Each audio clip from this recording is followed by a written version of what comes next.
Hi గారు welcome to our channel. ప్రస్తుతం మనతో పాటు దాము బాలాజీ గారు సీనియర్ జర్నలిస్ట్ ఉన్నారు. వారితో ఒకసారి మాట్లాడదాం. సార్ నమస్కారం. సార్ మంచు ఫ్యామిలీలో వివాదాలకైతే పులి స్టాప్ పడట్లేదు సార్. కామాలు మాత్రమే ఉంటున్నాయి, అప్పుడప్పుడు రైజ్ అవుతున్నాయి, మళ్ళీ సైలెంట్ అయిపోతుంది, మళ్ళీ ఇంకోసారి ఇష్యూ రైజ్ అవ్వడం జరిగింది సార్. మంచు మనోజ్ అటు మంచు విష్ణు పైన నార్సింగి పిఎస్ లో కంప్లైంట్ చేశారు, నా ఇల్లు ధ్వంసం చేశాడని చెప్పేసి. మరి ఏంటి ఇలా గొడవలు పులి స్టాప్ పడతాయా లేదా, మరి ఇప్పుడు ఏం జరిగింది, దీని గురించి ఏం చెప్తారు సార్? మళ్ళీ మంచు ఫ్యామిలీలో నిప్పు రాజుకుంది. అది ఒక్కోసారి నువ్వు అన్నట్టు నిప్పు నివరు గొప్పిండి నిప్పు అంటారు కదా, అంటే బూడిద కింద నిప్పులాగా ఉంటుంది. అప్పుడు అంత ప్రశాంతంగా ఉన్నట్టు ఉంటుంది, మళ్ళీ గాలి తోలి అది నిప్పు బయటకు వస్తుంది. అలాగా మంచు ఫ్యామిలీలో కోర్ ఇష్యూ ఏదైతే ఉందో అసలు సమస్య సాల్వ్ కాలేదు, సాల్వ్ అయ్యే సూచనలు కూడా కనబడట్లేదు. అది సాల్వ్ కానప్పుడు ఏదో రూపంలో అది బయటకు వస్తూనే ఉంటుంది. లేటెస్ట్గా మంచు మనోజ్ నార్సింగ్ పోలీస్ స్టేషన్లో మంచు విష్ణు మీద కేసు పెట్టాడు. అంటే అతను డైరెక్ట్గా పెట్టలేదు, వాళ్ళ డ్రైవర్ సాంబశివరావు పేరుతో కంప్లైంట్ ఇప్పించాడు. ఆ కంప్లైంట్ సారాంశం ఏంటంటే, మంచు మనోజ్ ఏప్రిల్ 1న వాళ్ళ కూతురు బర్త్డే సందర్భంగా డెస్టినేషన్ ఫంక్షన్ జరిపారు రాజస్థాన్లో ఉండే జైపూర్లో. అక్కడ కొంతమందిని తీసుకెళ్ళి అక్కడ కూతురు బర్త్డేని సెలబ్రేట్ చేసి దాన్ని వీడియో కూడా పెట్టారు. సో వీళ్ళు ఎప్పుడైతే అక్కడికి వెళ్ళారో వీళ్ళ ఇంటి మీదకి దాదాపు 150 మంది విష్ణు మనుషులు వచ్చి వీళ్ళ గదులన్నీ ధ్వంసం చేసి, వీళ్ళ నగలు పెట్టే ధ్వంసం చేశారు, వీళ్ళ గదులు ధ్వంసం చేశారు, వీళ్ళ వస్తువులన్నీ పాడు చేశారు. దాని తర్వాత వీళ్ళ కార్లు కూడా తీసుకెళ్ళిపోయాడు. ముఖ్యంగా ఇతను ఎక్కువగా వాడే ఒక కార్ని విష్ణు తీసుకెళ్ళి విష్ణు ఇంట్లో పెట్టుకున్నాడు అనేది ప్రధానంగా కంప్లైంట్ సారాంశం. ఆ తర్వాత పోలీసులు ఆ కార్ని రికవరీ చేసుకోవడానికి వెళ్ళినప్పుడు అక్కడి నుంచి మళ్ళీ దాన్ని ఫస్ట్ విష్ణు ఇంట్లో పెట్టుకున్నారు, పోలీసులు వెళ్తున్నారని వాళ్ళకి వార్త రాగానే దాన్ని మాదాపూర్ ఆఫీస్కి తరలించారని చెప్తున్నారు. సో అంటే ఈ విష్ణు మీద మంచు మనోజ్ కేసుని పోలీసులు అయితే రిజిస్టర్ అయితే చేసుకున్నారు, దాని మీద విచారణ అయితే జరుపుతున్నారు.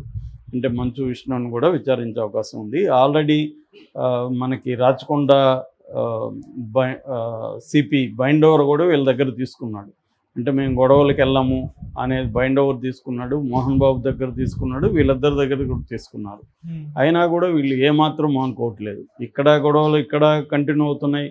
గతంలో జల్పల్లి దగ్గర ఎంత గొడవ అయిందో చూసాము. మోహన్ బాబు చివరికి ఒక TV9 TV5 విలేకరుల మీద చేయకూడదు చేసుకోవడం, దాంతో వాళ్ళు కేసులు పెట్టడం, అది నాన్ బెయిలబుల్ వారెంట్ ఇష్యూ అవ్వడం, దాని తర్వాత హైకోర్టులో ఆయనకి మేలు జరగకపోతే సుప్రీంకోర్టు వరకు వెళ్ళి కూడా ఆయన చేసుకోగలిగాడు.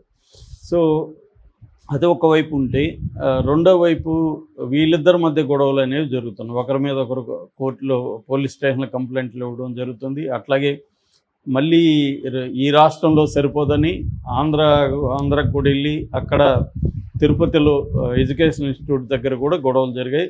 సో ఇది బేసిక్గా కోర్ ఇష్యూ. నేను ఇందాక చెప్పినట్టుగా కోర్ ఇష్యూ ఏంటి, వీళ్ళ ఫ్యామిలీలు ఈ పైకి ఎన్ని కథలు చెప్పినా ఆత్మాభిమానము, రెస్పెక్టు, ఇంకోటి ఎన్ని చెప్పినా ఆస్తుల గొడవ బేసిక్గా. అంటే మోహన్ బాబు సంపాదించిన ఆస్తుల్ని వీళ్ళ పిల్లలకి పంచలేదు అనేది ఆయన కూడా డిక్లేర్ చేశాడు. నా ఇష్టం, నేను ఎవరికి ఇష్టం వస్తే వాళ్ళకి ఇస్తానన్నాడు. అది లీగల్గా కరెక్టే కావచ్చు, కానీ ఇప్పుడు మనం జగన్ షర్మిల విషయంలో కూడా ఇదే జరుగుతుంది. జగన్ ఆస్తులు ఇవ్వలేదని షర్మిల అంటుంది. నిజానికి లీగల్గా షర్మిలకి జగన్ ఆస్తులు ఇవ్వాల్సిన అవసరం లేదు, ఎందుకంటే జగన్ సంపాదించుకున్న ఆస్తులు షర్మిలకి ఎందుకు ఇవ్వాలి? కానీ అది లీగల్తో పోదు కదా. లీగల్గానే అన్ని విషయాలు మన దేశంలో లీగల్గా మాత్రమే చూడం మనం. అనేక మోరల్ ఆస్పెక్ట్స్ ఉంటాయి, కొన్ని ట్రెడిషన్స్ ఉంటాయి, సమాజంలో ఎస్టాబ్లిష్ అయిన వస్తున్న ట్రెడిషన్స్ ఉంటాయి, ఇవన్నీ చూసుకోవాలి. ఓన్లీ లీగలే అంటే కుదరదు. అలాగే మోహన్ బాబు ఏమో లీగల్గా ఆలోచిస్తున్నట్టు కనబడుతుంది. మోహన్ బాబు పాయింట్ ఆఫ్ వ్యూలు ఏంటి, తన ఆస్తుల్ని పరిరక్షించడం కానీ వాటిని డెవలప్ చేయడం కానీ మంచు విష్ణునే చేస్తున్నాడు. మోహన్ బాబు యూనివర్సిటీ దాని కింద దాదాపు 24 ఎడ్యుకేషన్ ఇన్స్టిట్యూట్స్ ఉన్నాయి.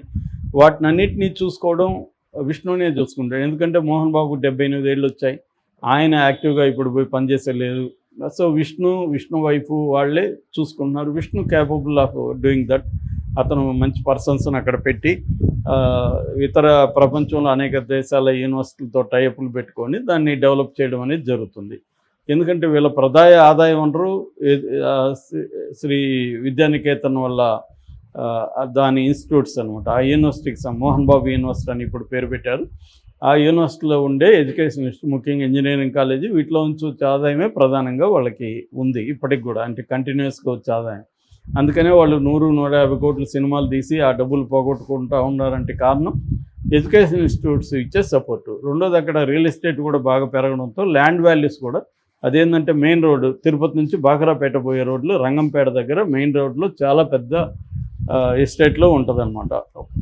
సో రియల్ ఎస్టేట్లు కూడా విపరీతంగా పెరిగాయి. సో వీటన్నిటి రీత్యా ఏమవుతుందంటే తన ఆస్తుల్ని ఆయన ఇతనికి ఇవ్వలేదు మనోజ్కి అనేది మనోజ్కి కోపం ఉంది. ఎందుకంటే మనోజ్ పెళ్ళయింది, పాప కూడా పుట్టింది ఆల్రెడీ. ముందు భర్తతో అమ్మాయికి భైరవరెడ్డి అని ఒక బాబు కూడా ఉన్నాడు 10 years. సో తనకి ఇప్పుడు ఆస్తులు కావాలి, ఎందుకంటే తన కెరీర్ బాగాలేదు. తను సినిమాలు 6 ఏళ్ళు అయింది స్క్రీన్ మీద కనబడి. సో అందువల్ల తనకి ఇప్పుడు డబ్బులు అవసరం. అక్కడ వాళ్ళ భార్య పరిస్థితి ఏంటి, భూమా మౌనికారెడ్డి అక్కడ కూడా వాళ్ళ పిల్లలు పంచుకోలేదు ఆస్తులు. సో ఈమెకి అక్కడ కూడా ఇప్పుడు ఆస్తులు ఇమీడియట్గా చేతికి వచ్చే పరిస్థితి లేదు. సో అక్కడ వాళ్ళ ఇంట్లో కూడా గొడవలు ఉన్నాయి, సిబ్లింగ్స్ రైవలరీస్ అంటారు, అవి ఉన్నాయన్నమాట.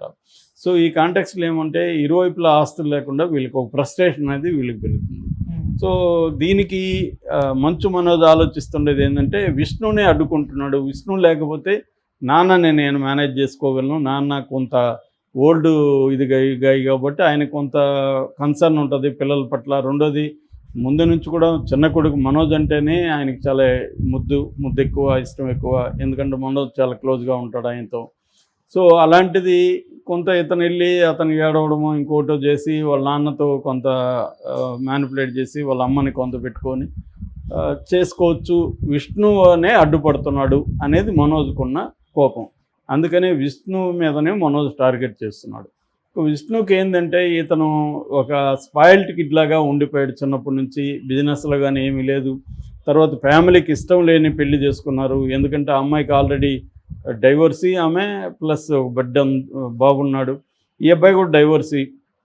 నిజానికి ఇలాంటి మ్యారేజ్లు ఇవ్వాలి కామన్ వీళ్ళు, కాకపోతే అది వీళ్ళకి ఇబ్బందిగా ఉండొచ్చు మోహన్ బాబుకి.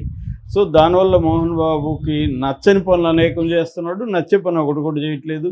ఒక బుద్ధిగా ఉంటూ తన వ్యాపారాలు చూసుకొని తన కుటుంబాన్ని చూసుకొని ఇలా ఒక ఆర్గనైజర్గా ఇతను లేడు.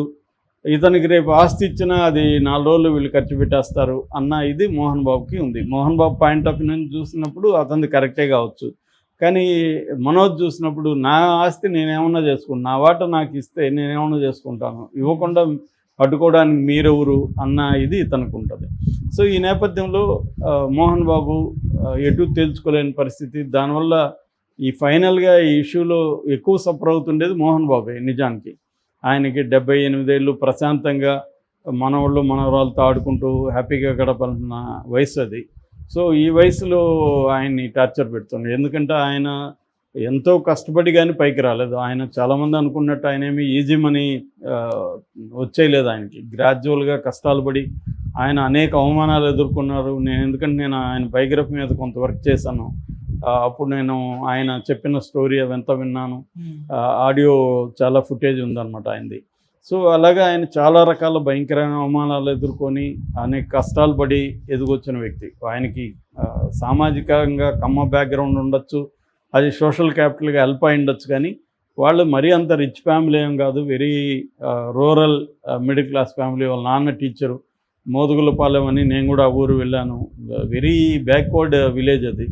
సో దాంట్లో ఒకవేళ వీళ్ళకి పొలం ఉన్నా కూడా అప్పట్లో పెద్ద వాల్యూ చేసే పొలం కాదు, వాళ్ళ నాన్న నుంచి వచ్చే డబ్బులే ఇది. తర్వాత డ్రిల్ మాస్టర్గా పనిచేశాడు.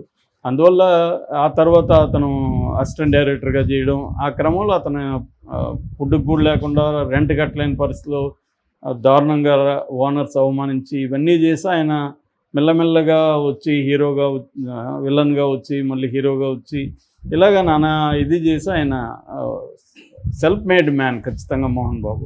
ఆయనలో ప్రాబ్లమ్స్ ఉండొచ్చు, అవి మనకు నచ్చకపోవచ్చు, అది వేరే విషయం. కానీ ఒక వ్యక్తిగా తీసుకున్నప్పుడు, ఒక పర్సనాలిటీ డెవలప్మెంట్ యాంగిల్లో చూసుకున్నప్పుడు ఆయన చాలామందికి ఇన్స్పిరేషను. అలాంటి వ్యక్తి ఇవాళ సఫర్ అవ్వడం అంటే పిల్లల వల్లే. సో కాకపోతే ఇప్పుడు ఆయన మేబీ ఆయన వల్ల కావట్లేదు డీల్ చేయడం.